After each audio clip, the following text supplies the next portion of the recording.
राजस्थान के दक्षिण हिस्से में आदिवासियों की आवाज को बुलंद करता युवा नेता हुआ हादसे का शिकार। खामोश हुई आदिवासियों की बुलंद आवाज।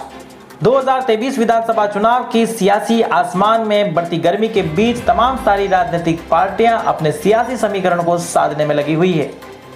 तो वहीं 2018 के विधानसभा चुनाव में दक्षिण हिस्से में मेवाड़ और वागड़ के आदिवासी अंचल में आदिवासियों की आवाज बनकर उभरी भारतीय ट्राइबल पार्टी के नेता भी अब अपना सियासी समीकरण साधने में लगे हुए हैं। बता दें कि 2018 के विधानसभा चुनाव में भारतीय ट्राइबल पार्टी ने एसटी के लिए रिजर्व लगभग 11 विधानसभा सीटों पर चुनाव लड़ा और उसमें से 2 प्रत्याशियों को जिताकर विधानसभा के सदन में पहुंचा दिया।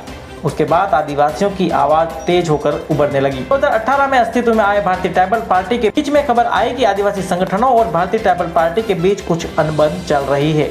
इसी अनबन के चलते आदिवासी संगठन अपनी भारतीय ट्राइबल पार्टी के समक्ष ही अपना एक नया राजनीतिक संगठन खड़ा करना चाहते थे।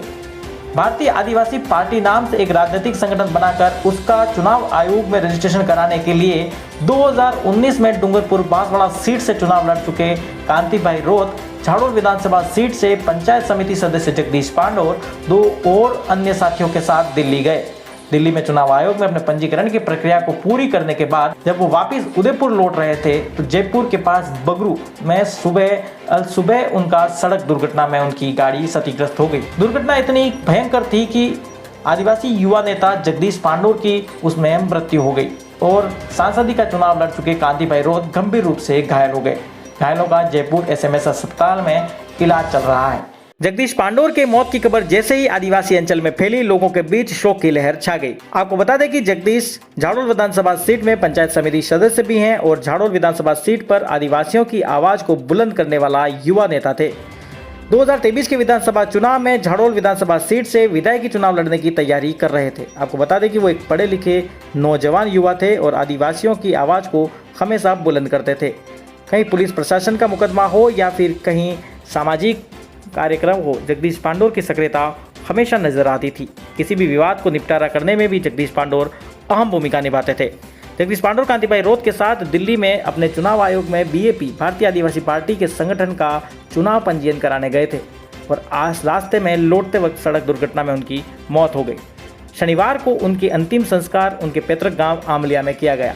जैसे ही उनका शव उनके पैतृक गाँव पहुंचा, लोगों के बीच शोक की लहर दौड़ गई। उनके अंतिम संस्कार में शामिल होने और उन्हें श्रद्धांजलि देने के लिए डूंगरपुर, बांसवाड़ा, पाली, राजसमंद और सिरोही से कई सारे आदिवासी संगठन और उनके नेता पहुंचे। आपको बता दें कि सागवाड़ा विधानसभा सीट से विधायक राम प्रसाद जी डिंडोर और आधुनिक बिरसा मुंडा कहे जाने वाले भंवरलाल परमार भी उनकी अंतिम संस्कार यात्रा में शामिल हुए। शनिवार को उनकी अंतिम संस्कार की यात्रा में जगदीश पांडोर अमर रहे, जब तक सूरज चांद रहेगा, जगदीश तेरा नाम रहेगा, जय जोहार जैसे गगनचुंबी नारों के साथ आकाश गुंजायमान रहा। उनके अंतिम संस्कार में हजारों की संख्या में आदिवासी भीड़ उमड़ पड़ी। आदिवासियों के बीच हुए इस अपूर्णीय क्षति से लोगों के बीच शोक की लहर नजर आ रही है।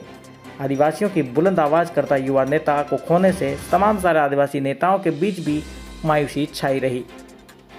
जगदीश पांडोर एक पढ़े लिखे युवा थे और 2023 में झाड़ोल विधानसभा सीट से विधायकी की तैयारी कर रहे थे। जगदीश पांडोर की मौत से हमारा चैनल भी स्तब्ध है। आगामी 2023 विधानसभा चुनाव के कई सारे राजनीतिक नेताओं से हमारा चैनल बातचीत कर रहा है। जगदीश पांडोर जी के साथ भी हमारा इंटरव्यू प्रस्तावित था, लेकिन ईश्वर को कुछ और ही मंजूर था। हमारा चैनल भी इस अपूर्णीय क्षति से स्तब्ध है। जगदीश पांडोर को हम हार्दिक श्रद्धांजलि अर्पित करते हैं।